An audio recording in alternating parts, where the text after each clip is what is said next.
भाजपा हमेशा से गरीब और दलित विरोधी रही है, इसमें कोई नई बात नहीं है, लेकिन उसका साथ भी अरविंद केजरीवाल लगातार दे रहे हैं। मैंने आज दोनों की जो कथनी करनी का फर्क है वो आपके सामने रखा है।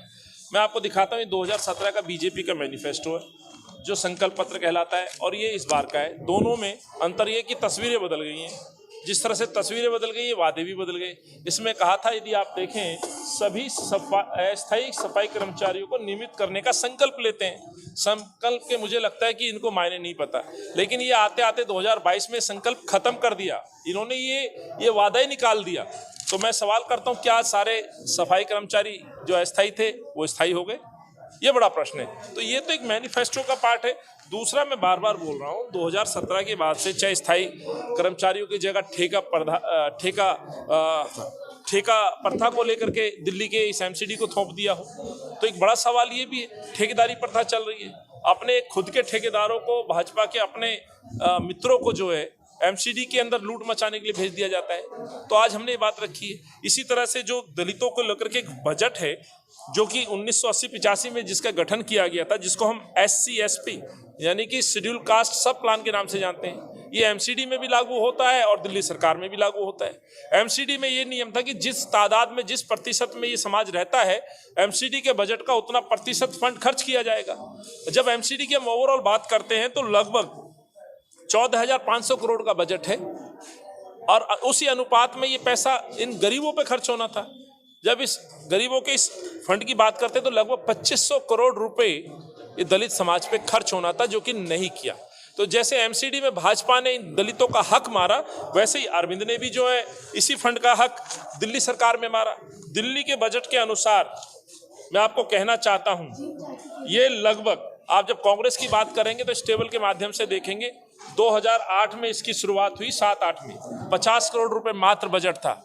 2013 में शीला जी की सरकार हटी, अंदाजा लगाइएगा 330 करोड़ रुपए का बजट हमने इसमें व्यवस्थित किया, और इस बजट का जो खर्च हुआ था वो 77%, 20 खर्च हुआ था। ये दर्शाता है कि हमने कितनी बड़ी उपलब्धि ली।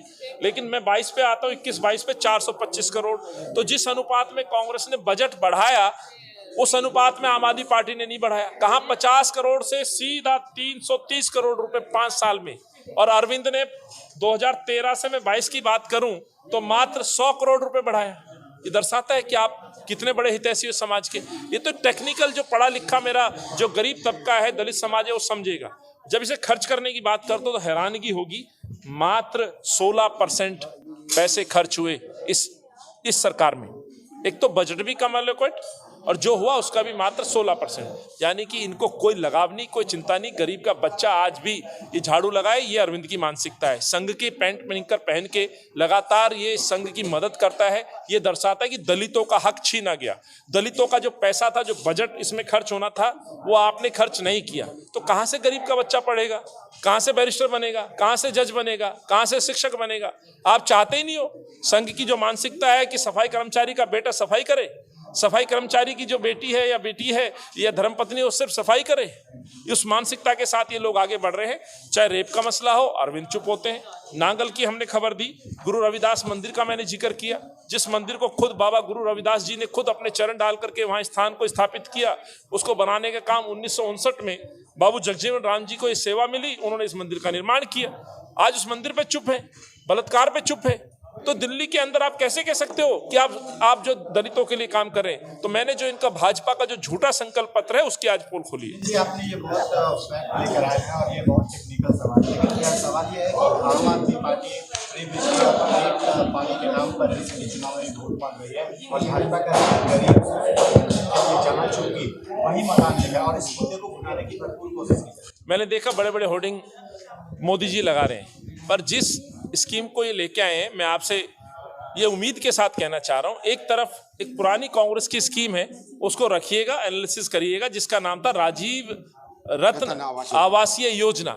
ये योजना तो पहली कांग्रेस, ये आज भी शीला जी से लगभग 15 साल पीछे चल रहे हैं, ये कांग्रेस से 15 साल पीछे चल रहे हैं। और ऐसा नहीं है तो ये योजना तो पहले लागू है। हमने इसी योजना के तहत राजीव गांधी जी के नाम से गरीबों के मकानों के फॉर्म भरवाए।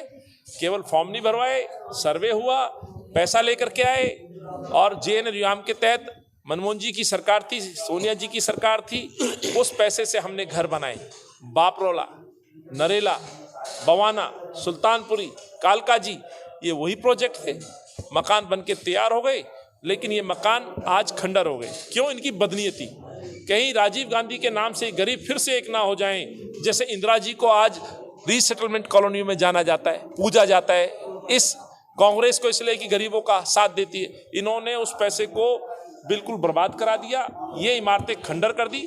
तो राजीव रत्न आवासीय योजना ऑलरेडी है, ये बिल्कुल धोखा घोषणा पत्र है, धोखा संकल्प पत्र है, ये मैं पहले ही साबित कर चुका हूं।